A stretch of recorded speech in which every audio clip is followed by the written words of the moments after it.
Hello there ladies and gentlemen, I'm Paul TX141 Walsh, welcoming you to an all new pair of Ace in the Day gameplays for the arcade mode of War Thunder.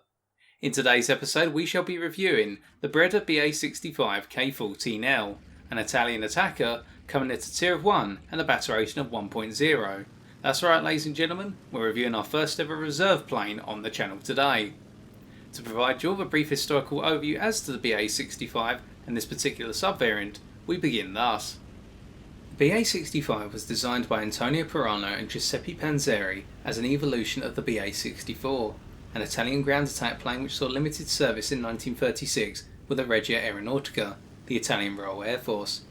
This was due to its numerous weaknesses, including but not limited to poor engine power and poor control characteristics, making it a very dangerous plane to fly.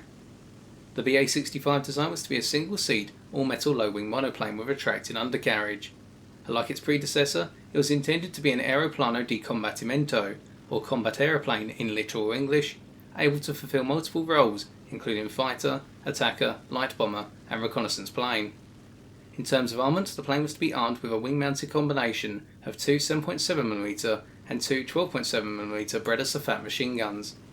The plane was also to have the ability to carry an internal bomb load of 300 kg or 661 pounds, supplementing this with an extra 200 kg or 441 pounds of external bomb ordnance as mounted under wing if needed. The prototype, MM325, made its maiden flight in September of 1935 as powered by the French 700 horsepower Gnome-Rhone K.14 radial engine as produced under licence by Zotta Fraschini. Following the success of the prototype's test programme, an initial production order for 81 Ba.65s was placed in 1936. All these planes were powered by the Gnome-Rhone K.14 engine, leading to them receiving the unofficial subvariant designation of Ba.65 K.14. The plane was to make its combat debut in August of 1937 in the Spanish Civil War, as being equipped to the 65A Squadron of the Italian Legionary Air Force, the Aviazione Legionaria, being equipped with 13 Ba.65s. The plane performed well by comparison with the German Luftwaffe's own Junkers Ju-87 Stuka, and even saw one Ba.65 pilot shoot down a Russian Tupolev's SB-2 bomber over Syria. Continued use of the plane in the Spanish Civil War revealed that it was best suited to the ground attack role. In 1938, an additional production order for 137 Ba.65s was initiated, with these planes being powered by the more powerful 1000 horsepower Fiat A80 RC41 radial engine, giving them the unofficial subvariant designation of Ba.65 A80. Once this production order completed in July of 1939, no more Ba.65s were produced, leading to a total haul of 218 aircraft produced. It should be noted that the majority of the Ba.65s that saw service with the Regia Aeronautica were of two-seat configuration, the second crew member acting as an observer or a gunner if the plane had the Breda L turret installed above the trailing wing edge. This turret conferred a defensive armament of a single 7.7mm Breda SAFAT machine gun, and these planes had an additional L added to the end of their designation. Hence, the plane we are flying today in game, known as the Ba.65 K.14L, the K.14 stands for its engine, the Gnome-Rhone engine, and the L stands for the two-seat configuration with a rear-facing gunner. In World War II, the Ba.65 was to see service against the British RAF in North Africa in 1940 through to 1941, suffering heavy casualties against British fighters such as the Hurricane when they met. It was retired from service by the end of 1941 due to its obsolescence. And with our historical overview concluded, let us take a look at how the Ba.65 K.14L handles in the skies of War Thunder Arcade. Our first game of today takes place on the ground strike map Foggy Albion. For this we'll be using the following setup.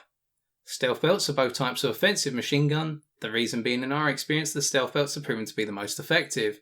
Although in the case of the 12.7mm machine gun, the tracer belt is also a rather valid choice, as it's made up of purely armour-piercing sentry tracer rounds which are very good at setting fires to foes and on top of that doing overall damage to their fuselages. I personally cannot play with the tracer belt however, because I struggle to see past the rather thick tracer component of each round you fire, whereby on targets at a distance of 450 metres or more I find it very difficult to discern my target from the tracer, meaning it's already difficult to get the lead on the foe before I take into account the poor muzzle velocity of the 12.7mm machine gun. More on that in a second. For our defensive machine gun, the 7.7mm in the rear, we are using the universal belt, as it's proven to be the most effective in my experience, but more on how we can use the rear facing gunner later on in this review. And as for our fuel load, we are taking the minimum 46 minutes to ensure we can make it to the end of the game unscathed on fuel capacity. Now you'll know that I've avoided talking about gun convergence because we have to talk about the muzzle velocity on your machine guns to understand my choice for gun convergence. Compounding to the tracer issue, the muzzle velocity on your 12.7mm machine gun is 760 meters per second. Now this is comparable to the 730 meters per second on your 7.7mm machine guns, which is rather lovely in the fact that all of your ammunition is going to get to the target at roughly the same time. But compared to say an M2 Browning with its higher muzzle velocity, the 760 meters per second on the 12.7mm Breda SAFAT machine gun means that typically you will only be able to engage foes successfully at distances of 500 meters or less, or if you're able to get the lead right, 650 meters at the maximum, as we've seen time and time again on planes with lower caliber machine guns, such as the Hawker Hurricane Mark I. Therefore, I personally find that you are forced to take a shorter gun convergence to be able to hit foes more successfully, but in the hands of an experienced pilot, of course, you'll be able to hit targets at longer ranges through time and practice. Hence, the 300 meter gun convergence we use allows us to accommodate the rather tightened nature of our machine guns due to the issues we just mentioned, and on top of that accommodate the concept of being a rather valid turn fighter, particularly against our monoplane fighter opposition, such as this Heinkel 112A0 who we now go head to head with. As we can see, we're able to outmaneuver them, or at least manoeuvre with them, with relative ease, being able to use our great looping capability on our strong elevator, combined to that our wonderful rudder, as we're about to see. There we go. And we can come around onto the 6 of the Heinkel 112A0 before they know what hit them. And as we start to come around and we raise our flaps, we only need a short burst on target before knocking out their pilot and picking up our first kill. So we can note as well that as well as the responsive control surfaces, you've got a turn circle which is able to match up to the likes of a Yakovlev Yak 1 and a Heinkel 112 without your flaps deployed. But if you want to really tighten your turn circle, deploy the landing flaps. There will be some monoplane fighters that can outturn you, such as the A5M4 and the Ki-43, but in general you'll be able to turn fight with most of your monoplane opposition. Of course, against biplanes, which are a typicality of the battle rating you fly at, high reserve, you will not be able to outturn them, but you can outfox them using your control surfaces, particularly your very strong rudder in a flat turn, whereby you can just turn completely sideways, flat, whilst your opponent's trying to roll and follow you by pulling up on the elevator.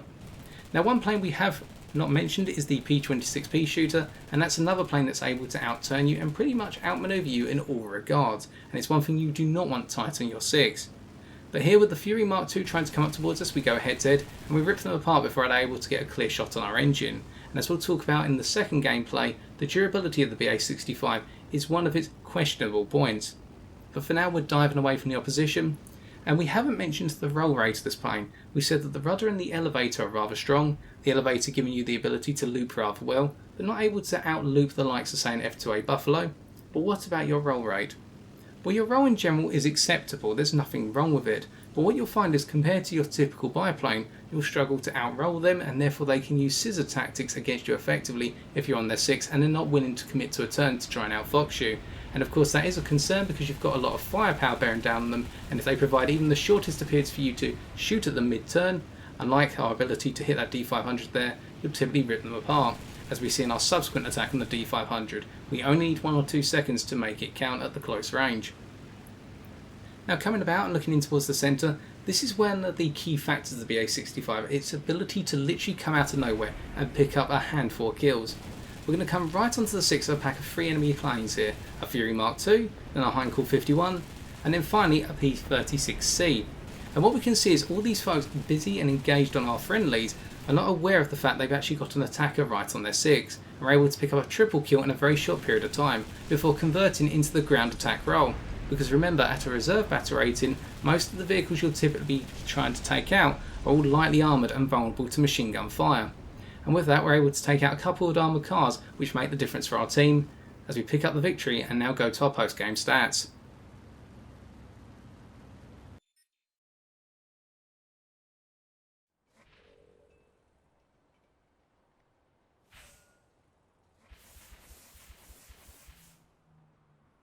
With our 7 kills and 2 ground targets destroyed, we're able to pick up 17,078 Silver Lions and 1,930 research points. Hopefully this first gameplay, while short, has been a valid demonstration of the versatility of the Ba.65. whereby we started off trying to enact the area defence role, albeit not too successfully, as 2 dive bombers made it well past our interception path, before switching up to a purely fighter role, and that's where we started to excel, taking on the Heinkel 112 before starting to go down low and clearing the 6s of a good number of our allies. At which point we then converted into our final role of the match, that being attacker, taking out some of the remnant armoured cars and helping our team win the match. And consider that we haven't even bothered mounting bombs, and we will not be doing so in the second game either, because I personally feel you do not need to mount bombs or the ability to take out your typical ground targets using only your machine guns. Of course you can use the bombs if you want to make things a little bit easier for yourself, but there's no necessity to do so.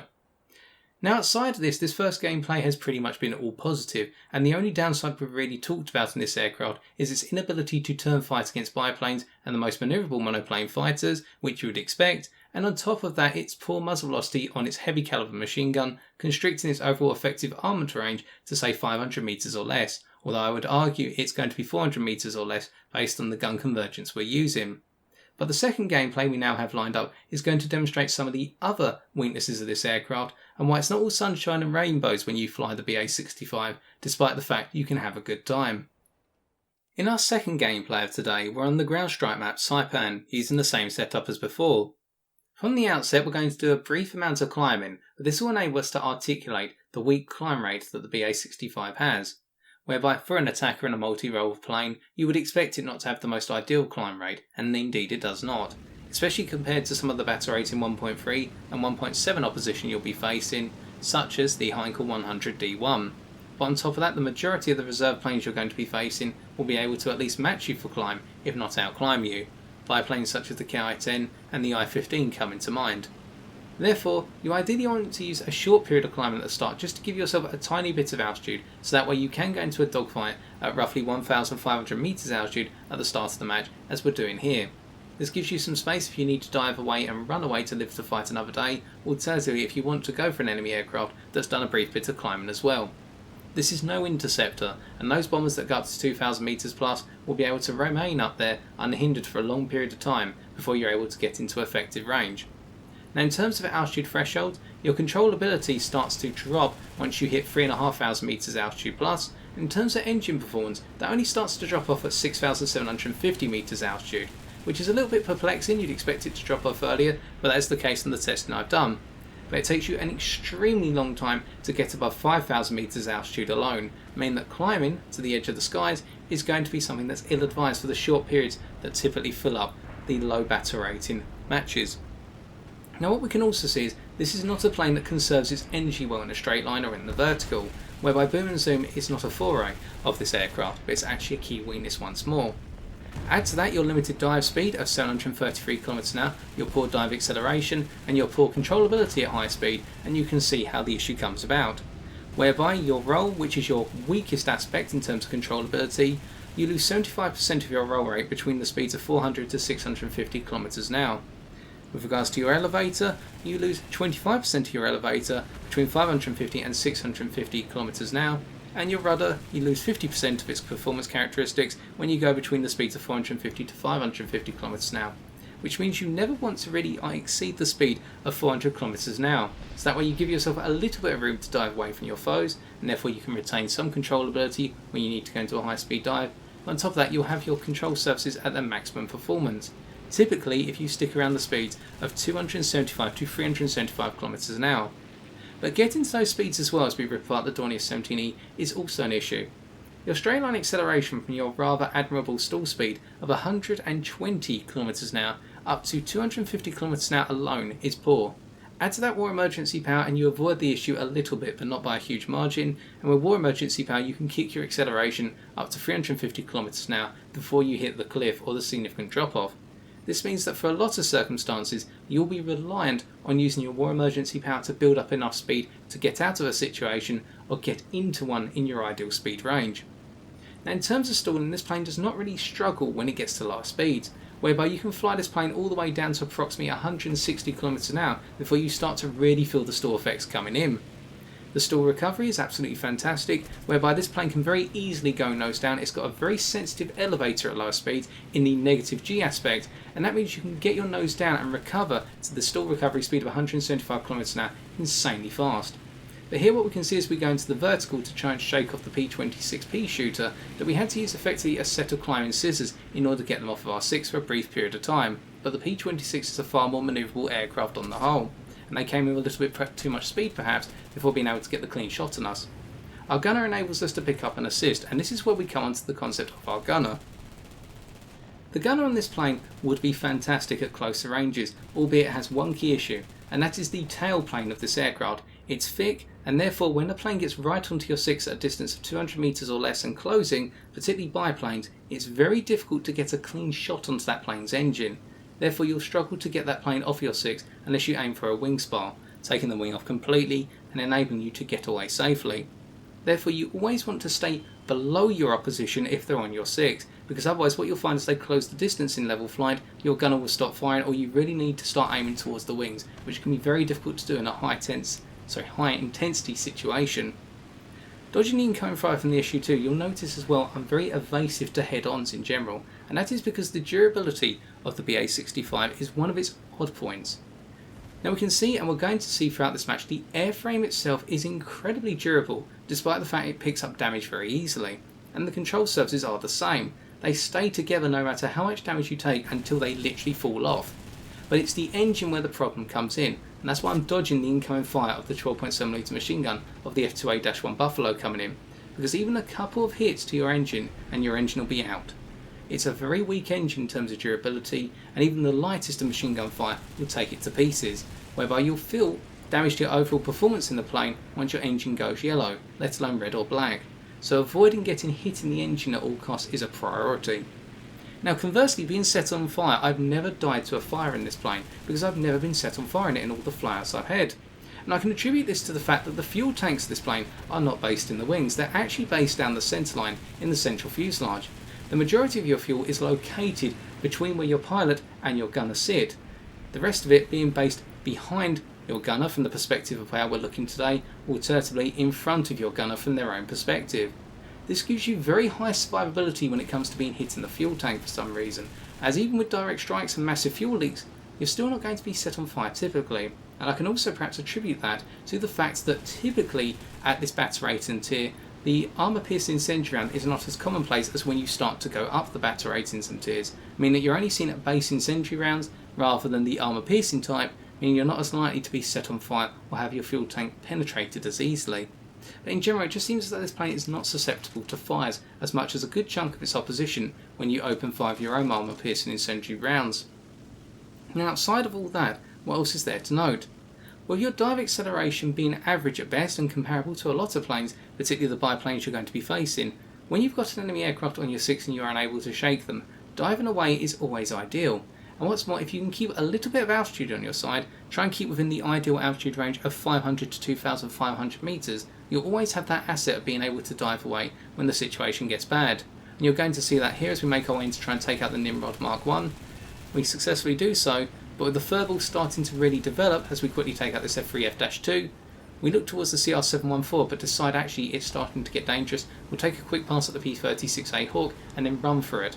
And that's one of the key things you need to get used to in this plane, knowing when it's time to run away rather than bite off more than you can chew. And with the ability to pick up a little bit of speed in the dive, as we can see here, we're able to get away from our pursuer, which by the looks of things is a P36, i.e. the one from earlier. And with the comparable top speeds between us and them, and the likes of the CR714, a good chunk of our opposition will struggle to catch us if we get the lead on them by using that initial dive. And as we make our way away and the game starts to come to its end, we can see we can soak up the occasional hit, and we turn back in here to use our durability to keep us alive as we dodge the incoming fire once more, cutting over the top of the Hawk and then cutting over the top of the CR42 as they cut close. This is purely for survival purposes, as the ground targets diminish and the game is over. It's time for us to take a look at the post-game stats.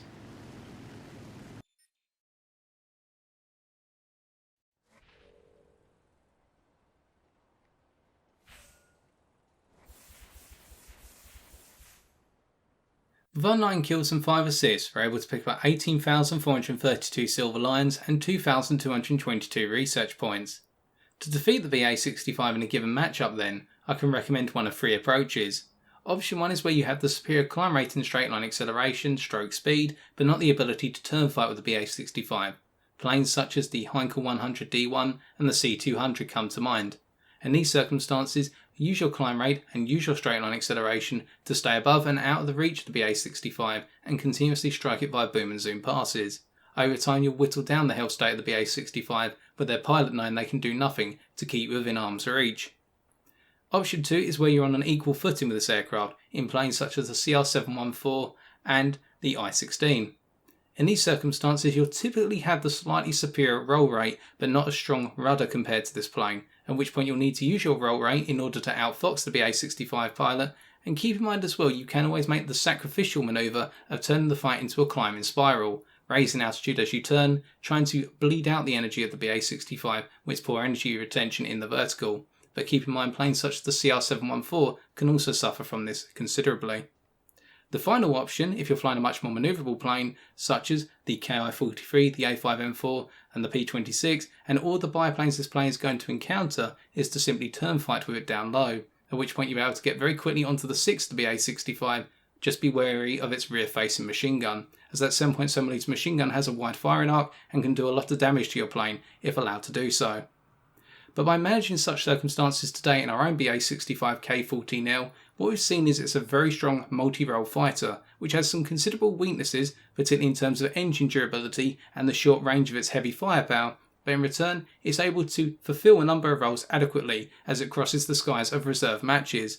I mean, it's not a plane to write off, and if anything I would recommend it as probably the plane to start with in the world of War Thunder if you're new to the game, because unlike the rest of the planes you can fly at reserve, none of them offer you the variability that this plane does, and therefore it makes it a one of a kind compared to everything else.